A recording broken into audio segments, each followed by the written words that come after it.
self-determined, transformational, and grateful. Friends, as you probably already know, your relationship with money is just that, a relationship. You must be mindful of how you contribute to this relationship if you want it to be healthy. And today I talk with fellow podcaster and wealth management queen, Hilary Hendershott. Hilary gets to help women across the globe reach financial freedom every single day. But this isn't just something Hilary helps people do. She knows firsthand what it's like to be at rock bottom. There was a point in Hilary's life where she struggled with financial insecurity. But this wasn't the breaking point for her. It was the starting point. Determined never to hit rock bottom again, Hilary began her wealth adventure by understanding how to live within her means and build upon that. She's here to share her story and the secrets to her success with you. This is Heather Vickery, and you're listening to The Brave Files, stories from people living courageously. When we choose bravely in big and small ways, it powerfully elevates our lives. I hope these stories connect with you and encourage you to embrace bravery in every possible way, day after day. Together, we can build a movement of courageous living that enriches both our lives and our communities. And if you enjoy the show, I ask you to please share it with others. Maybe think of someone who you want to choose bravely right alongside you. Thanks for tuning in. Now here's the show. Hey everyone. I am so excited to share today's guest with you because we are talking about a kind of bravery that I don't think folks spend a lot of time thinking about. Hilary Hendershott is a wealth management badass who started out as a massive overspender who couldn't even force herself to open her bills and pay them. Hilary got herself into and subsequently out of some massively sticky situations, but ultimately chose transparency as a way out, which is also crazy, crazy brave. She's the host of the fantastic podcast, Profit Boss Radio. Hilary, welcome to the Brave Files. I am so happy you're having me. I'm just like blown away. Thank you. It's fun. I heard you giggling as I was doing the intro. It's such an interesting story because you've been in finance. I know. Like you're almost your entire adult life, right? I mean, I have a bachelor's degree in economics. I used to tutor the math portion of the SAT. Like I do have a head for numbers. So I have this strong analytical, natural skill set. And then it just seemed like I couldn't figure out how to not spend more money than was in my darn bank account. It was wild. It was very difficult. So I have been a guest on your show, which was a lot of fun. I think it was episode 188, and I loved that conversation. So I talked a lot about my background with money, but I didn't hear anything about yours. So did you grow up financially secure? It was episode 188, Heather. I'm actually floored that you remembered that. So it's episode 188 of Profit Boss Radio. I grew up, I would say, just above poverty level. We had enough money. I didn't want for anything that I needed, but I wanted for a lot of things that I wanted. Yeah. And my parents struggled to get along about money. They got divorced when I was 6, and the child support payments were always like a big deal. And so it was like a source of pain and struggle and force and manipulation and power. And, there's this funny story is I'm 5'10", right? So when you're tall, everyone says to you, oh, you will play basketball. So I went and played basketball. And it's like not an option to not play basketball. And everyone on the team had brand name Nike high tops, right? Nike high tops. Yeah. Okay. And my mom took me to Payless Shoe Source to get my shoes. And so do you remember Pro Wings? That's the like knockoff brand, right? It's the brand at Payless Shoe Source. And so I wanted Nikes. I called them Likes. That's awesome. But to me, it was like massively contradictory or like an issue. Here I'm the starting center on the basketball team and I'm wearing generic high tops. Like it just seemed wrong to me. It was embarrassing. And so whenever I got my first job, I just immediately started spending every dollar of every paycheck. And then, of course, a girlfriend introduced me to the Visa monster in college. And so as soon as I could spend money I didn't have, I did that too. And it was like, it never occurred to me when I'm at the point of sale, right? Like I'm handing over this credit card, Well, spending it doesn't money. feel real. No. It's monopoly money. Yeah. It never occurred to me that I would have to pay it back. and then some. It seems so ridiculous to say it, but like for real, I never thought about it. That credit card balance was either going to get bigger or smaller. Yeah. And eventually bigger just doesn't work. No, it's interesting because I have 4 kids and I know you have a child, and I don't talk to them. I talk to them about whether or not we have money built into our budget or, expendable money for extra things, but I don't ever say, now I'm paying off my credit cards. We don't have that conversation. Do you talk to your daughter about that? Well, my daughter's 5. Exactly. So, yeah. So I started showing her the bills at dinner, like just showing her what the line items look like. I show her that I Really? tip. I talk to her about how much I tip. She got $5 from the Tooth Fairy. And so one time at dinner, I said, well, I just spent $100 on dinner. So how many teeth would you have to lose to pay for Oh. dinner? Smart, mommy. And of course, she's not going to deduce 100 divided by 5. But the point is, I was like, 20 teeth. Like all those teeth would have to fall out of your mouth in order for you to pay for one meal. And I pay for 3 meals for you a day. She's like, Yeah. whoa. Well, and then the trick is to do that and bring the money awareness, but not with the scarcity and not with the fear that, money is so bad and it's so scary, which it doesn't sound like you had. You were like, hey, free flow. Money come, money go.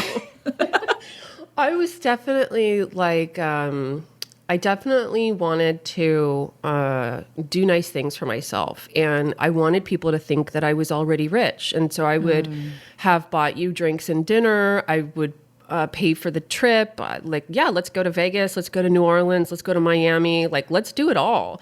And sure, I'll pay. I'm blanking on the word right now, but the kind of person who really likes creature comforts, and that's not a past Yeah. tense. I'm still that person, right? Like I get a Yeah. massage a month. Yeah, me too. Yeah, I love it. But now I can afford it. But, and clothes and the makeup and the whole 9. So you've got a knack for numbers, which is not, I do not have that. So I admire folks who have it. You went into finance and you were working for your father's company. Do I have that right? Mm-hmm. Yeah, my father mentored me into the wealth management business. So I started with his firm and I was, maybe 5 or 6 or 7 years into that when I had my financial crossroads, my crisis of existence. It's like literally what happened is I just stopped being able to borrow money. Like I had so much debt racked up and then my income went down because of the Great Recession. And so my credit cards were maxed out and my bank accounts were empty. I lost a condo to foreclosure. I had to walk my leased BMW, the keys to that car, back into the credit union. I just literally put the keys to this car that I could no longer afford on the desk of the person, like the loan officer. And I was like, this is now your problem, not mine. And I'm shortening the whole thing, right? Sure. Yeah. But everything I just said totally happened. So Yeah. I was pretty hypocritical to be advising multimillionaires on how to manage their investments during the day and then not even being able to do my own arithmetic at night. Yeah. Well, but it wasn't lack of ability to do it. It was lack of interest or desire or honesty about doing it, right? It was a lack of literally a healthy relationship to money. I just didn't get it. I didn't have it. I wanted more than I had. My relationship to money was there's never enough of it. And so I took a bunch of actions that, of course, manifested there's never enough money. When you overspend your money, guess what? It's a not virtuous circle. Yeah. Oh, that's a really fascinating perspective we talked about, when I was on your show, we talked about, for me, I have always, strangely, and I don't know how or why, I had a really positive money mindset. I just trust that it will find me, that it's abundant, that it's there, that I am wealthy, and not just in bank accounts, but in all the ways. How much does mindset play into it for you now, and then even as you started to go through this change back then? Well, and that really is what I figured out. Is I had this insight, you get downloads from the universe every once in a while, and I had this insight. Okay, so I have really good intentions. Like, my money intentions are good. I don't want to be broke, in debt, and like defaulting on loans. I just have bad results. So what's causing my results has to be my behavior. What causes my behavior has to be my psychology, right? And I look around and I see, there's plenty of examples of people who are millionaires, centimillionaires, even billionaires, who didn't have necessarily advantaged beginnings. And so it can't be that. It can't be that there's something innate about me that just cannot or will never be wealthy. It has to be that I just am missing this relationship to money piece. And what I did was I started studying money psychology. And you go, said simply, and if you go, like, what the neuropsychologists already know is that a big portion of our view of life, our experience of life, has to do with what we say and believe. And that's especially true when it comes to conceptual aspects of life, such as time. So you'll notice that your experience of time is often a function of what you believe. If you believe and say that you're too busy and you don't have time, well, guess what? Yeah. And money can be the same way. And yes, you still have to have those technical skills. Like, money is a skill set, a learnable skill set. You still have to have those skills, but the source of all of that has arisen for us in language. And so that was the piece I was missing, the beliefs part. And that was the real journey I had to get on. So how did you get on it? I mean, I heard you say that the bottom fell out, right? There was no more money. You had an empty bank account. You owed a lot. Yeah.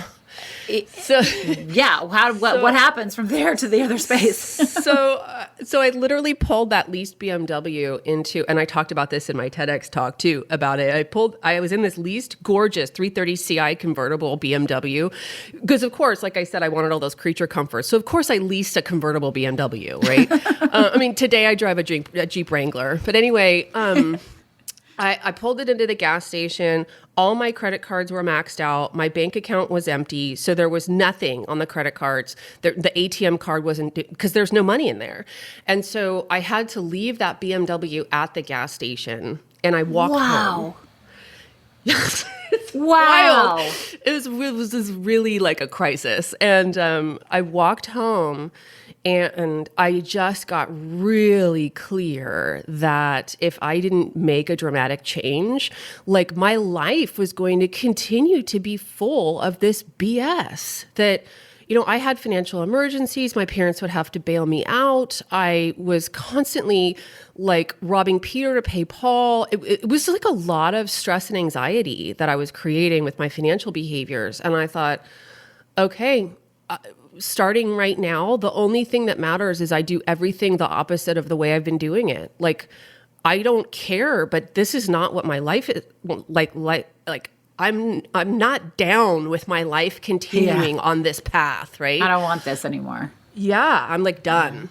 And so I decided to figure it out. And I mean, I think at that time my salary was 60 grand, and I figured out how to live and save, and at that point I was paying off debt on that amount of money. And then I literally started just doing anything. I mean, going to listen to speakers, reading books, literally studying the psychology of money and neuroscience, like the impact of language in our lives. And I started being willing to say new things about money. I went to friends and family and said, I don't know if you've figured this out, but I'm totally broke. Like, I have royally screwed up my financial life.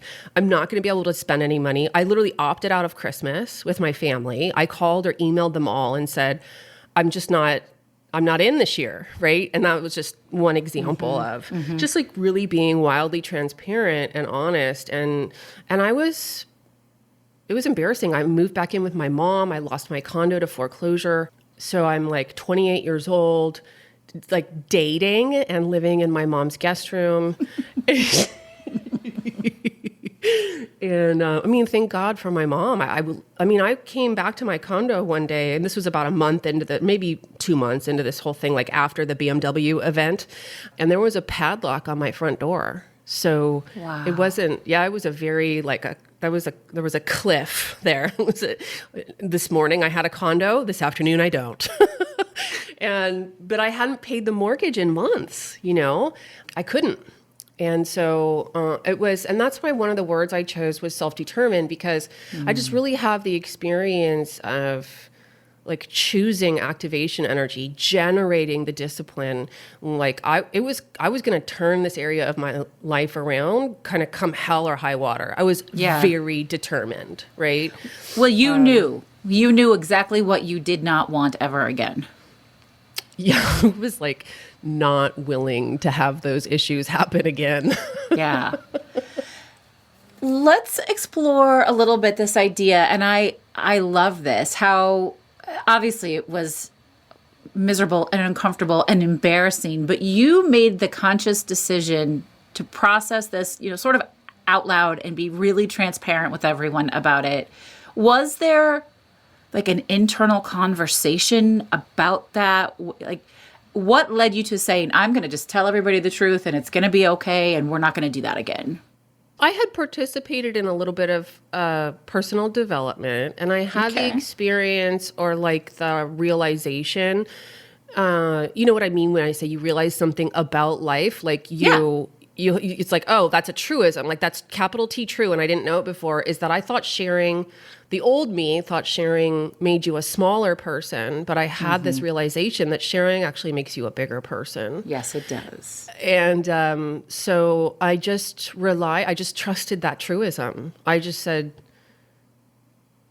I'm just going to use all the lessons I've learned before now. And I kind of needed to come clean with people because I was so inclined to pick up the check. And I was I had this identity about how I would spend money. And I'm sure it was much more cemented for me than it was for them.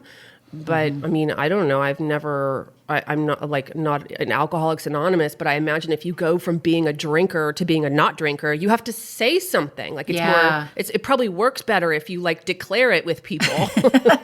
I would say so. Now, how did your friends and families and loved ones respond? I think, let's see. I think the noise in my head was very loud at that time. So I'm not sure I was really listening for their reaction because I was so clear, like this is how it had to be. But like if you had called me up and said, Hilary, let's go out for a drink on Friday, I would have said to you, Heather, I would love to. And if we have a drink, you have to pay for it because I don't have any money right now. And you can not pay for it. That's fucking gutsy. It really is. And I forced myself to do it, right? And for the most part, other people paid for me for a while. It was like... And they probably didn't even mind because you had paid for them forever. I know, exactly. I'll just start paying off this account that I've like stored up with you, Hilary, for the vacations you've taken me on. I'm sure nobody thought of it as tit for tat, but they also probably didn't have negative feelings about it. I don't know. They certainly didn't say it out loud to me. I remember one time this person I was dating said an offhand comment to me. He said, well, what do you want me to say? You live with your mom. And it was like... Of course I have to pick up the check. That's not the guy you married, right? No, different guy. No, but I'm actually still friends with him. But that was like, it was like being stabbed in the heart. It was I live with my mom. It's like, there's really you can't couch that. Mm-mm. But other than that, everyone was generally supportive. I'm sure, because I was working for my father. And like I said, I was having these financial emergencies where he would have to bail me out. So I'm sure he was glad that he didn't have to bail me out financially anymore. I'll bet. I just think I live a lot more out loud than my mom's inclination is to. So I think all the sharing that I do, it maybe is a little Makes her off uncomfortable. for her. I think so. That's my hypothesis. I could be wrong. I don't know. I've never asked her because I don't know that I want to know. Fair enough. Fair enough. And I mean, that's a huge part of the life that you lead. And that's actually exactly what I was going to lead into. The business that you run is this really honest, open, transparent, here's where I've been, I can help you. At what point in your journey did you decide, because you are still in wealth management, you're in wealth coaching, you're going to describe what you do better than I could describe what you do, but when did it become clear that you wanted to help other people not be in the position you had been in? It just, at some point in the journey, it was an evolution, obviously, but at some point I realized I do actually have things headed in the opposite direction. Like I've actually righted the ship. My rate of change has increased over the years, but there was a time it was like, okay, I've actually learned healthy financial behaviors. I have literally financial abundance. I have more money than the debt is paid off. I'm saving money. And I thought, there are a lot of people in the world who have had the same issues. Like money issues are very common. And I thought, how amazing that I've really threaded the eye of this needle. And like, if I've acquired a skill set here, I think it's teachable. And I thought, like, I could really make a difference if people knew, if I could show them what I've learned without them having to reach the financial rock bottom I did. Seems like that would be me leaving the planet a better place. Yeah. Yeah. So I've been teaching wealth and profits coaching, financial coaching for probably a decade now. I mean, the program that I offer and the offer itself has evolved a lot. Sure. But it naturally dovetailed with wealth management, right? So they're very complementary offerings. So it seemed very serendipitous. The whole thing came together. So it's kind of lovely. It is lovely. So much. So I mentioned, in fact, I just emailed you, I don't know, last week about the book, A Happy Pocket Full of Money. I don't know if you've looked at it or not. It's sitting on my nightside table right now. I love that. I love that initiative. You're like, I shall have it now. And so he doesn't really talk about the neuroscience of it, although I think that's incredible, but the quantum physics of it. And a huge portion, I'm in love with that book, by the way, a huge portion of it is dedicated to we receive when we give without expectation. And so when I'm hearing you talk about helping other people and not have to hit rock bottom, I wonder how much of it is that. I mean, obviously they're hiring you and they're paying you, but this giving of them and supporting and helping them be like wealth comes to us when we help others become wealthy in whatever way that is. Is that something that you're conscious of, that you think a lot about? So much. I say I'm spiritual about money. I think a lot about everything I do now. And it was something for me to decide to charge for what I do because I'll bet. Yeah, I would love to give it away. And then there's all those things, like if you don't charge, they don't value it and blah, blah, blah. But of course, it would, again, be hypocritical for me to run a profits coaching program that wasn't profitable. Yeah. Yeah. And I have gotten away from that thinking that if I take money from someone, I'm leaving them in a worse off position. I really see money as a flow now. And so I'm not left with, this person paid me $10,000 for coaching. And like, I feel bad about that. That used to occur, but it just really doesn't anymore. So did that answer your question? Yeah, absolutely. And I mean, I have to imagine that a lot of the reason, first of all, yes, it's hard. I see so many people as a coach myself who really struggle to charge people for what the service that they provide. But when you know that the service you provide changes lives and makes a difference, I'm sure they're making many times more than what they're spending with you if you're doing your job right. Oh, yeah. Yeah. Oh, yeah. I mean, I've had multiple clients. Actually, this morning we just got I just got the keys to my new house, purchase real estate in California. Ooh, congrats. So it's like, it was like, that was their goal when they were in the program, and it takes them a little bit of time, but like they're saving multiple six figures and buying houses. And it's like, That's awesome. We did that together.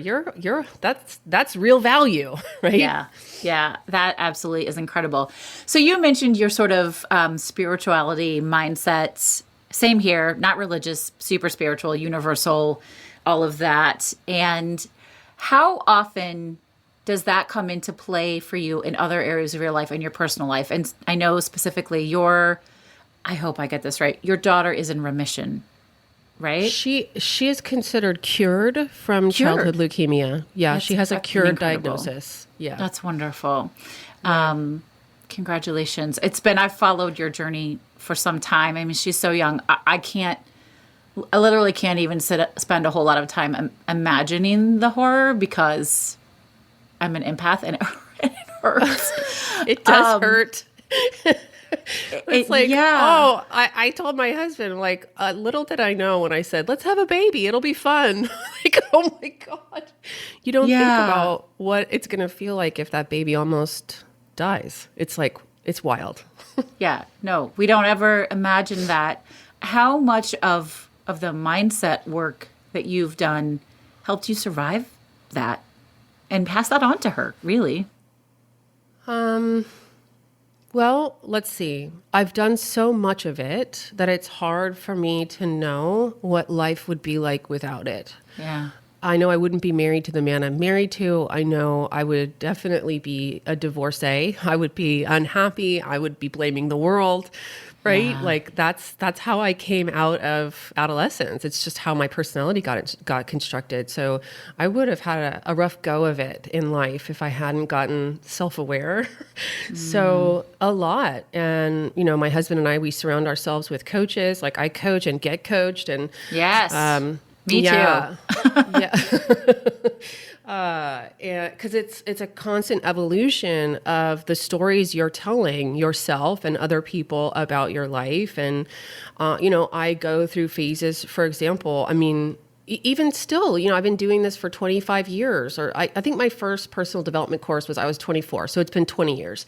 And, I have to stop and acknowledge the significant cost to my life if I start complaining. And I am so inclined to complain. I just love to talk about what's wrong with other things and other people and how it didn't meet my standards and it wasn't good enough and they felt they broke, whatever, it just didn't go well.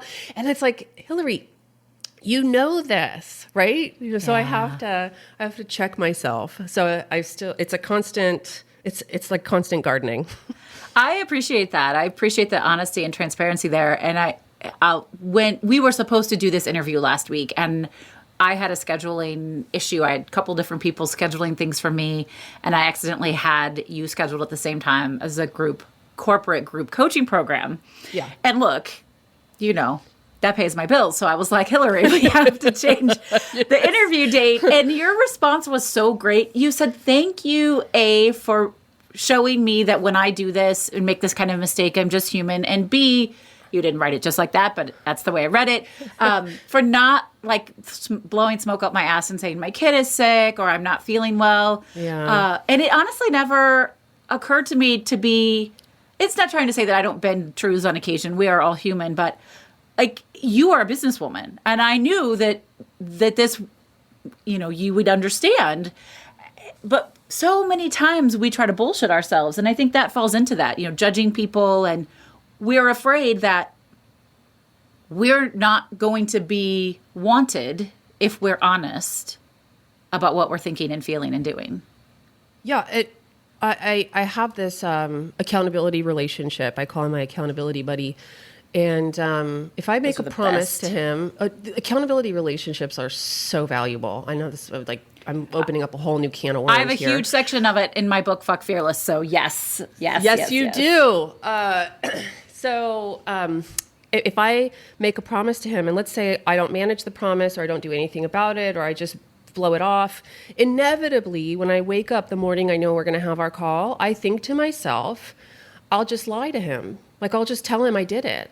And I'm like, Hilary, what is wrong with you? Doesn't help anybody. It's just my natural. And then I get on the call with him and I out myself. I always out myself. I said, I totally told myself to lie to you about this. And, just the outing of myself, that is the thing I have to do, rather than keep the thing hidden. Because it was just a thought that I had. I didn't take a dishonest action. Yeah. And so to relate to it like it means something about me, I would hide it. So when I don't hide it, then that's how I manifest. This doesn't mean anything about me. Oh, I like that. I like that a lot. Yeah, that transparency to yourself, because he wouldn't have known the difference. It's about you. Do you ever have, I don't know what the right term I want to use is, I want to say money struggles, but I don't necessarily mean about the money that's coming in, but stressful thoughts or any sort of, do you have to talk yourself into feeling abundant? Does it ever creep back up? I have scarcity conversations about the number of people on my email list and my Instagram followers. The shit that email lists might matter. Instagram followers clearly don't, but yeah. I know, but it's just like, oh, they don't like me. I don't have mass appeal, like that kind of thing. And of course, your email list, it does lead to money. So sometimes I do. My experience in life is I have more money than I need. So there's not anything that I need or want that I don't have. I'm financially independent, so I could stop working if I could retire. The only thing I can't afford yet is private planes. Well, I can't wait to see that first picture on Instagram of you being like... I think it's my goal, yeah. I don't know. I don't know that that's ever in my future. I haven't written it down. It's not something I'm pursuing, but it's like, you get on the commercial flight and it's like, damn, I wish I could just not be in the plane with other people. Especially right now.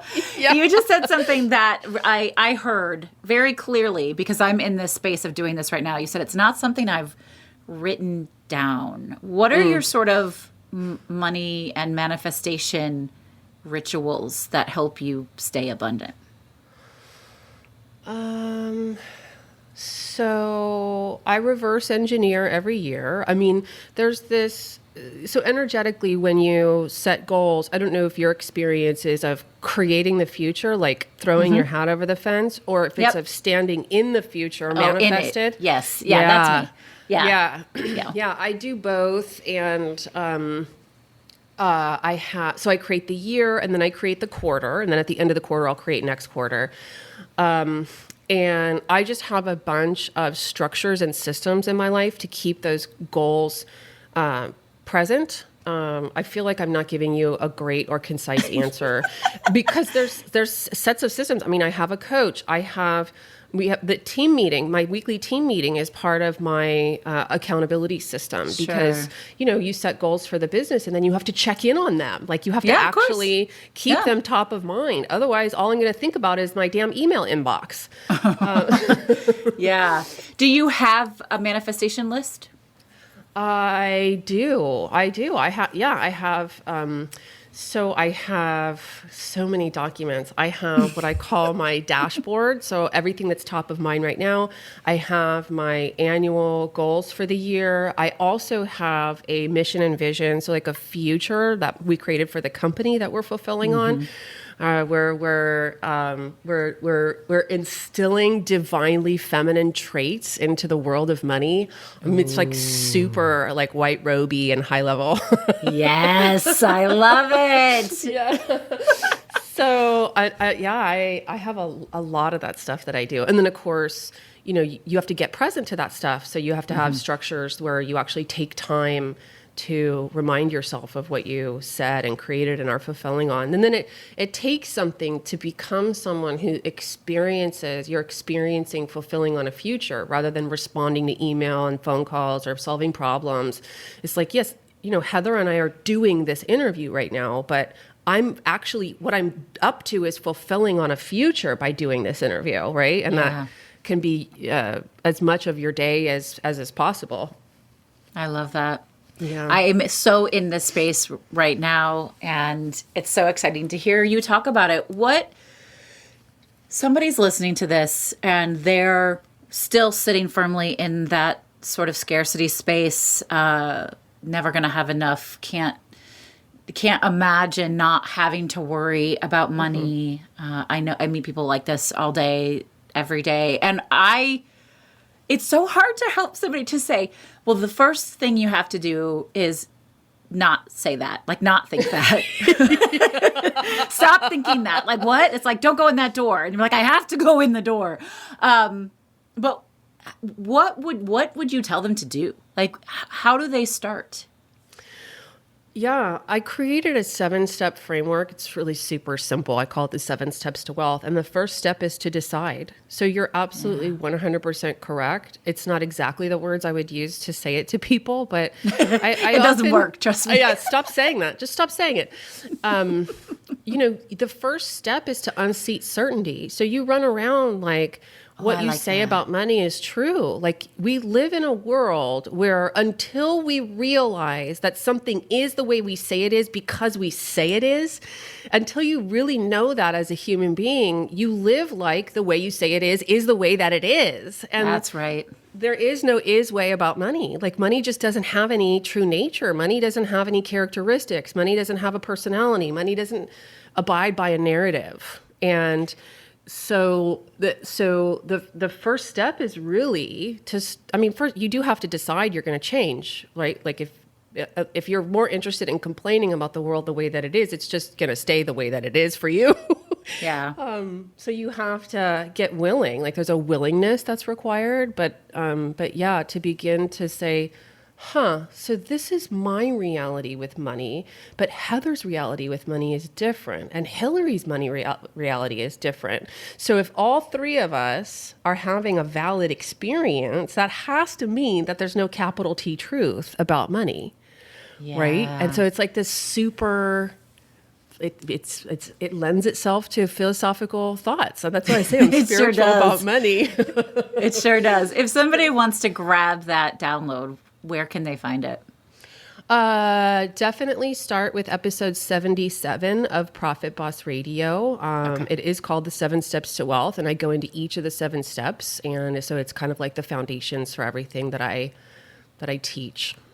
Yeah. I think people are going to run over because this is the number one thing that I find most of my clients and even just friends and social like the number one block is I can't ever imagine not being needy in this space. So yeah. Does this work feel brave to you and what you've been through in your life and your own journey? Does it feel brave? It sure as hell did at the time. Yeah, good for you. Yeah. Because I was so out there in new territory and when you say you're going to produce massively different results, and they're results that most of the planet also desires, and so you're sort of out there on the skinny branches, like saying, I have no evidence for that I'm going to become financially abundant, but I'm going to become financially abundant. Like, I don't care how, come hell or high water, this is happening. And I don't need to know how, but I will. Yeah. Like at some point I'm going to have to figure it out. But for now, I'm just going to start doing everything differently that I've done it before. That's awesome. That is funny.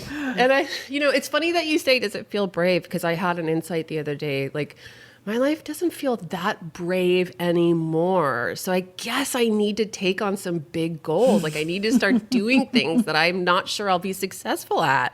When you're I know this isn't about business, but it's like when you run a business and then the business is successful, you're more like running the business than growing the business. And growing the business is that's what requires courage, right? Yeah.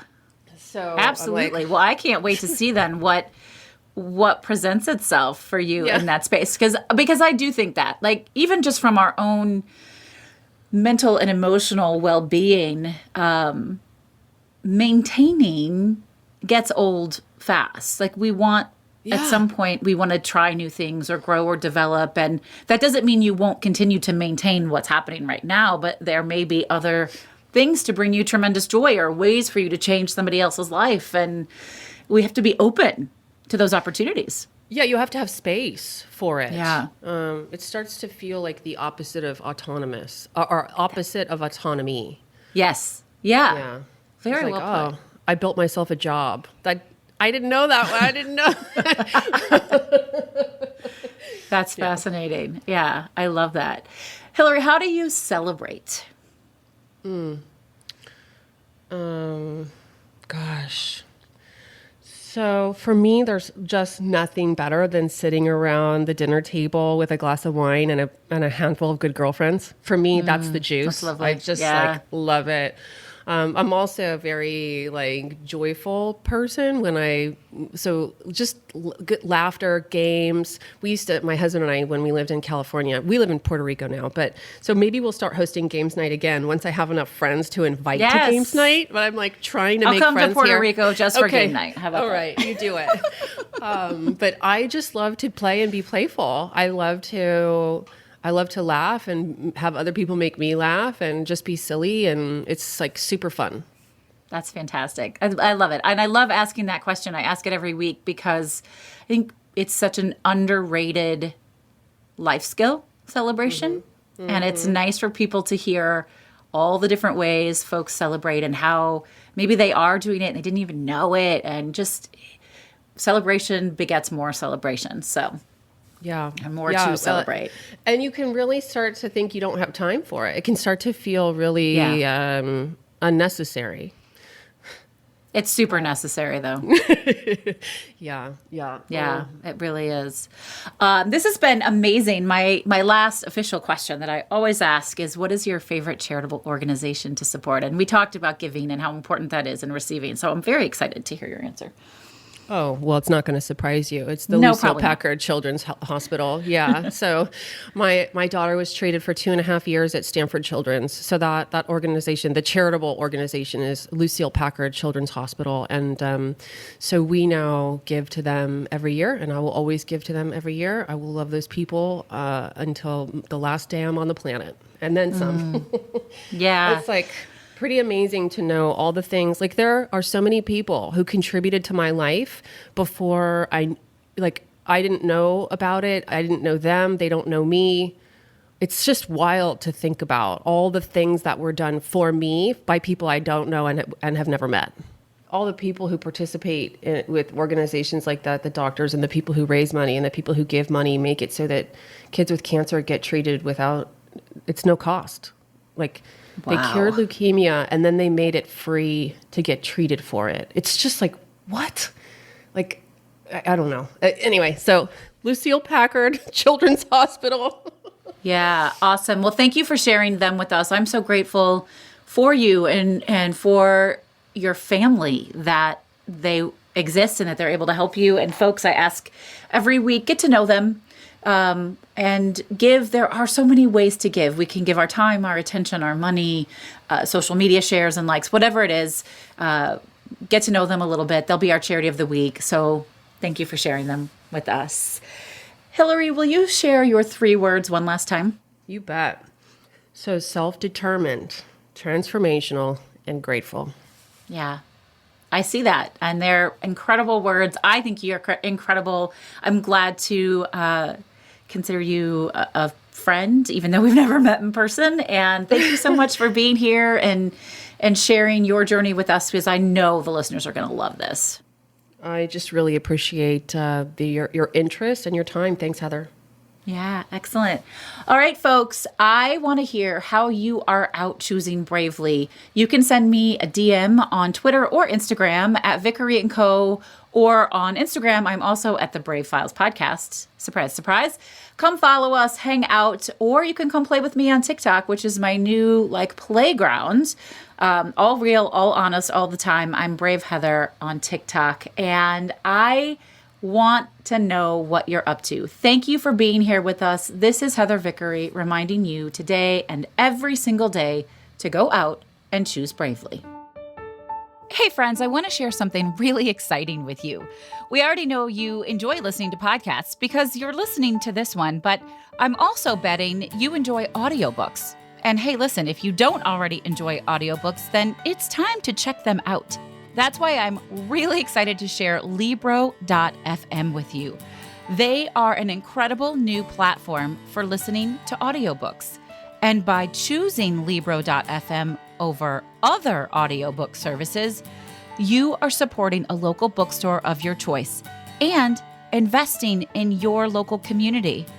Libro.fm offers over 150,000 audiobooks via their primary platform, which, by the way, they built with love and from scratch because they're a small business also. They even offer bookseller recommendations for great audiobook options. You can sign up right now via www.vickeryandco.com/LibroFM. That's vickeryandco.com/LIBROFM. And when you do, you'll get one free audiobook of your choice, and the proceeds will go to your favorite local bookstore. Now, check what I just said there. You're going to get a free book, and the proceeds are still going to go to your local bookstore because Libro.fm makes sure that their booksellers get paid even when they give a promo to customers. I've listened to over 20 audiobooks this year alone. I especially love listening to memoirs read by the author, and it feels great knowing that all of my purchases support my local bookstore, The Book Table, in Oak Park, Illinois. Libro.fm. The same audiobooks, the same price, but a completely different story. Check them out right now at vickeryandco.com/LibroFM. Have you ever thought about starting a podcast? Maybe you've had this thought and then quickly shut it down because who has the time? Or you don't know how, or gosh, it just all seems too hard. If you have something to share with the world, we want to encourage you to get your message out. The world needs to hear it. Did you know that 50% of all homes are podcast fans? If you've ever wondered about having your own podcast or how it can increase your business or get your message across, then please join me and the other experts from the Podcast Power Academy for our monthly free Q&A session. It's called So You Want to Start a Podcast? This casual live conversation will help you understand how podcasting can be a great decision, why now is the best time to get started, and how to get into action with it. Visit podcastpoweracademy.com to learn more. You've been listening to The Brave Files, stories of people living courageously. To learn more about the show, find our show notes and full episode transcripts, or to get some great bonus content, visit thebravefilespodcast.com. And we would love to know what you think of the show. You can give us a call at 312-646-0205. Let us know your thoughts on the episode, the show in general, or maybe share with us how you're out choosing bravely. This episode is brought to you by Vickery & Co. Success Coaching. Coaching that helps you maintain a life well lived and a business well run. Learn more at vickeryandco.com. Our music was created and produced in a custom collaboration with Matt Lewis from ML Creative Consulting, a boutique firm dedicated to helping clients identify their unique sound and amplify their brand with custom delivered soundtracks.